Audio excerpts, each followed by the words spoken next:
সবার জন্য আবারও একবার ঈদ মুবারক। আমি আজকে শুধু এই মিছিলটাই অংশগ্রহণ করবার জন্য বরিশাল থেকে একটু আগে এসে পৌঁছেছি আর কি। আমি বাড়িতে গেছিলাম ঈদ করতে। তো 24 এবং 25-এ আমরা ঈদের মিছিল করেছি। এখন 26, আমাদের মাঝে শহীদ ওসমান হাদি নেই। এটা অবশ্যই আমাদের জন্য অত্যন্ত কষ্টের এবং আজকের এই দিনে তাকে ভীষণভাবে মনে পড়ছে। কিন্তু এটা তো আমাদের বাঙালি মুসলমানের সংস্কৃতি, ঈদের মিছিল, যার কারণে শহীদ ওসমান হাদিকে ভালোবেসে শহীদ ওসমান হাদির এই সিলসিলা, বাঙালি মুসলমানের এই সিলসিলা জারি রাখা আমাদের কর্তব্য।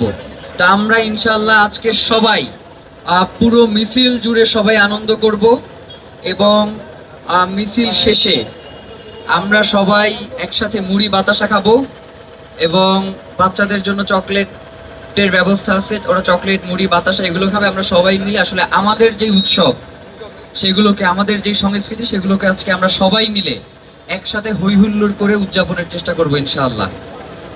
তো এখন গাড়িতে বাচ্চার উঠবার পরে আমরা গাড়ির সামনে থাকবো কিছু লোক, পিছনে থাকবো কিছু লোক। আমরা এই গাড়ি নিয়ে পুরো এই এলাকা প্রদক্ষিণ করব, ঠিক আছে? আস্তে আস্তে যাবে গাড়ি, গাড়ি এত জোরে যাবে না। তো সবাই ইনশাআল্লাহ সবাইকে সহযোগিতা করবো আপ্রাণ ভাবে। তো সবার জন্য আবারও একবার ঈদ মুবারক। আমি আজকে শুধু এই মিছিলটাই অংশগ্রহণ করবার জন্য বরিশাল থেকে একটু আগে এসে পৌঁছেছি আর কি। আমি বাড়িতে গেছিলাম ঈদ করতে। তো মনে হইলো যে আপনাদের সাথে থাকা উচিত।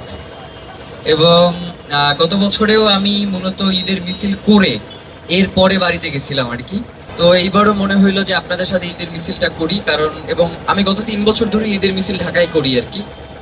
তো এই জন্যই এবারে আসা। তো সবাই খুব সুশৃঙ্খলভাবে আমরা মিছিলটা করবো ইনশাআল্লাহ।